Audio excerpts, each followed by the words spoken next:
የአብይ አህመድ አገዛዝ በትግራይና በኤርትራ ላይ ጦርነት ለመክፈት ዝግጅት እያደረገ መሆኑን ተከትሎ በአካባቢው መጠነ ሰፊ ውጥረት እንዳለ ይነገራል። በትላንትናው ዕለት የምርጫ ቦርድ ውሳኔን ተከትሎ በአካባቢው ውጥረቱ ከወትሮም በላይ እያየለ መምጣቱን ነው መረጃዎች የሚያመለክቱት። አብይ አህመድ ለዚህ ውሳኔ የበቃው ምናልባትም በሁለቱ ማህበረሰቦች መሃል ግጭትን በመፍጠር የስልጣን እድሜውን ለማራዘም ነው የሚለው የቆየ ድምዳሜን የሚያጠናክር ሆኗል። በአጠቃላይ በወቅቱ የአገሪቱ ሁኔታ በምርጫ ቦርድ ውሳኔና በተለይም በትግራይ ይከሰታል የተባለውን ጦርነት በተመለከተ ከህግ ባለሙያና ጠበቃ አበራ ንጉስ ጋር ቆይታ አድርጋለሁ። አበራ በጣም አመሰግናለሁ። ለረጅም ጊዜ አልተገናኘንም። አሁን ወሳኝ የሆኑ ጉዳዮች ከፊት እየመጡ ነው። ምናልባት አጠቃላይ ሁኔታ እናንሳና በተለይም በትግራይ ባለውና በምርጫ ቦርድ ውሳኔ ላይ ትኩረት እናደርጋለን።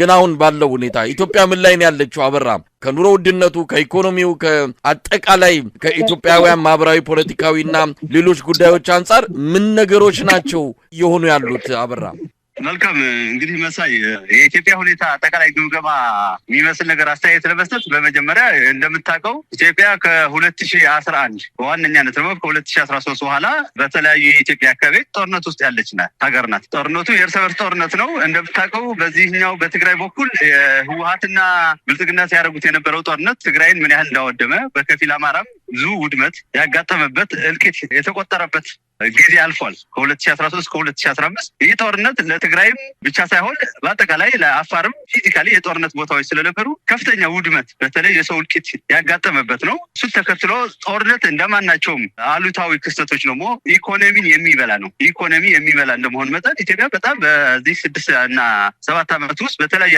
አካባቢዎች በሚደረጉ ጦርነቶች የመንግስት አቅጣጫ ጦርነትን ብቻ በመሆኑ ወይ ደግሞ ጦርነትን ላይ ፎከስ ስላደረገ ፖለቲካዊ፣ ማህበራዊና ኢኮኖሚያዊ ተግባራቶች ወይ አንድ መንግስት የሚኖሩት እንቅስቃሴዎች በሙሉ ተዳክመው ኦልሞስት ኢትዮጵያ የታጣቂዎች ሀገር ሆናለች። ይህ ታጣቂዎች ሀገር ደግሞ ኢኮኖሚን ብቻ ሳይሆን የጸጥታና ደህንነቱ ጉዳይ በጣም እንዲዳከም አድርጎታልና የአሁኗ ኢትዮጵያ በብዙ መልኩ በጣም የተዳከመችበት በዲፕሎማሲ እና በሌሎች ጉዳዮች ላይ ትንሽ መሰናክል ገጥሟት በመዳከም ያለችበት ሂደት ላይ ያለችው ይህ ትመስላለች። አበራ እንግዲህ በአገዛዙ በኩል በእርግጥ በተደጋጋሚ የምንለው ነገር አለ። የሚነሳው ነገር ግን የኢትዮጵያ ከፍታ እየጨመረ እንደመጣ ሰሞኑን አብይ አህመድም አይደለም ለኢትዮጵያ ለምስራቅ አፍሪካ ለአፍሪካም የሚበቃ አቅም እየፈጠርን ያለ ነው የሚሳለው ስዕል።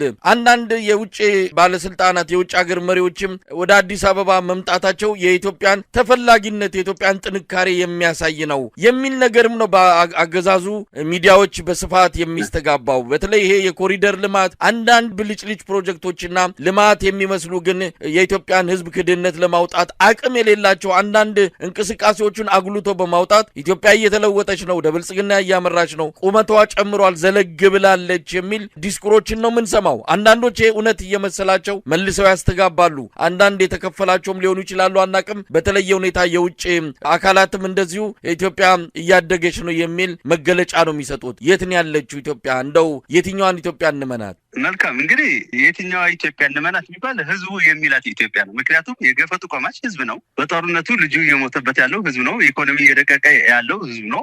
የጦርነቱ ይዞት የመጣው የኢኮኖሚ ውድቀትና የኑሮ ውድነቱ ገፈት ቀማሹ ህዝብ ነው። ስለዚህ ኢትዮጵያ ስንልም ህዝቧ ማለታችን ስለሆነ ምስክርነቱ መወሰድ ያለበት የህዝብ ነው። ህዝቡ ደግሞ በማያሻማ ሁኔታ ችግር ውስጥ እንዳለ በብዙ መልኩ እየተገለጸ ነው ያለው። ስለዚህ ገዢው ፓርቲ እየሳላት ያለችው ሰማያዊቷ ኢትዮጵያን ሳይሆን ህዝቡ እየተነገረን ያለው በመከራ ውስጥ ያለች ኢትዮጵያን ነው መውሰድ ያለብን። ቁመቷ ዘለግ ያለች ናት፣ ምንም ጥያቄ የለውም። በታሪክ ዘለግ ያለች ናት። አሁን ግን በብልጽግና አገዛዝ ምክንያት ቁመቷ ከቀን ወደ ቀን እየቀነሰ እየተከረከመች ያለች ኢትዮጵያ ነች ያለችው እና መውሰድ ያለብን ህዝቡን የሚለን ነው። ህዝቡ እየኖረው ነው ኑሮውን፣ ገፈት ቀማሹ ህዝብ ነው። ከዚህ ባለፈ ግን አገዛዙ ይሁን ያገዛዙ አፈቀለጤዎችና ተከፋይ የሚዲያ ሰራዊቶች የሌለችን ኢትዮጵያ የሌለችን ሀገር የሌለ ቁመትን ስለጠቀሱ ብቻ የሚደናገር ትውልድ አለ ብዬ አላምንም። በነገራችን ላይ በአሁኑ ሰዓት ከሞላ ጎደል ኖራት ስምምነት ላይ ተደርሷል። ዓለም አቀፋዊ ስምምነት፣ በሀገር ደረጃ ስምምነት ተደርሷል። ችግር እንዳለች የድሮይቷ ኢትዮጵያ ከአሁኗ ኢትዮጵያ የተሻለች እንደነበረች በቁመት በወርድ የተሻለች እንደነበረች ድምዳሜ ላይ በተደረሰበት ሰዓት አንዳንዶቹ አይናቸው በጠዋቱ ምናልባት ከአጠቃላይ የህዝብ ብዛት አንጻር 0.ምናምን% እንኳን የማይሞሉ ጥቂቶች ተቀጣሪዎችና ተከፋዮች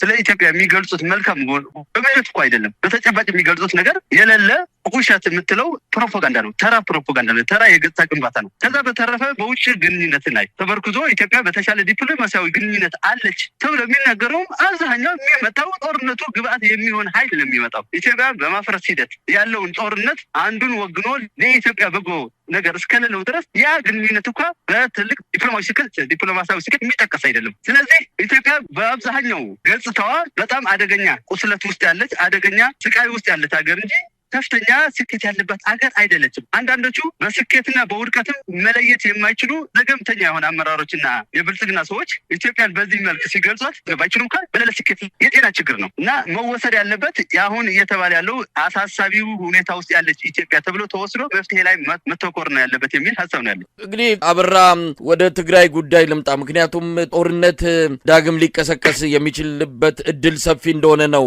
የሚነገረው። መሳሳቡ መጓተቱ አሁን ወደ ፍጥጫ ተቀይሯል። ፍጥጫ ወደ ጥይት ወደ ተኩስ ልውውጥና ወደ አውዳሚ ጦርነት መሸጋገሩ አይቀርም የሚለው የብዙዎች ግምት ነው። መቀሌ አካባቢ ያለው ማህበረሰብ ባገኘው አጋጣሚ እየወጣ እንዳለም ከአንዳንድ ገለልተኛ ከሆኑ ተቋማት መረጃዎች እየወጡ ይገኛሉ። የትግራይ ህዝብ ዳግም ወደዛ መከራ እንዲገባ እየተሳሳቡ ያሉ ኃይሎች ከጫፍ የደረሱበት ከቋፍ የደረሱበት ጊዜ ላይ እንገኛለን። እንዴት እያየ ሆነው አብይ አህመድ ሁሉም መፍትሄ በጦርነት የሚመጣ ነው፣ ከጦርነት ውጪ ሌላ መፍትሄ አይታየኝም ብሏል። አሁንም ቁጭ ብሎ መነጋገር መወያየትን ሳይሆን ጦር ወደ አካባቢው ወደ ቀጠናው ማጓጓዝን እንደ አይነተኛ አማራጭና መፍትሄ እየወሰደው ይገኛል። ትግራይ ዳግም ጦርነት ትገባ ይሆን? መልካም እንግዲህ የትግራይ ዳግም ጦርነት ማየት የሚገባን መስሎ የሚታየኝ በትግራይና በፌዴራል መንግስት የሚለው የቆየ አሰላለፍን ብቻ ይመስለኛል። አሁን የአሰላለፍ ለውጦች መጥተዋል። ትግራይ ከአንዱ ጎራ ሆና በልዩ ሁኔታ ደግሞ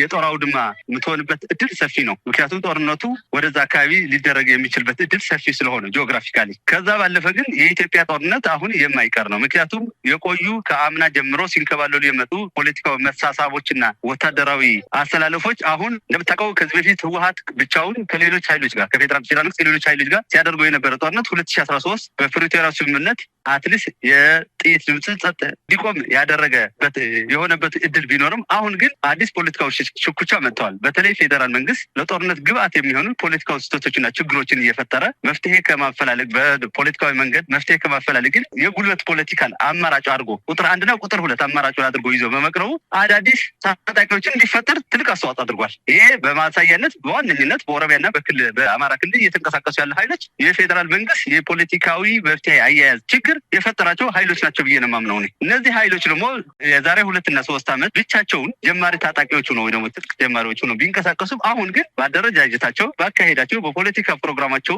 ልምድና ተሞክሮ ቀምረው ከፍ ወዳለ ኃይሎች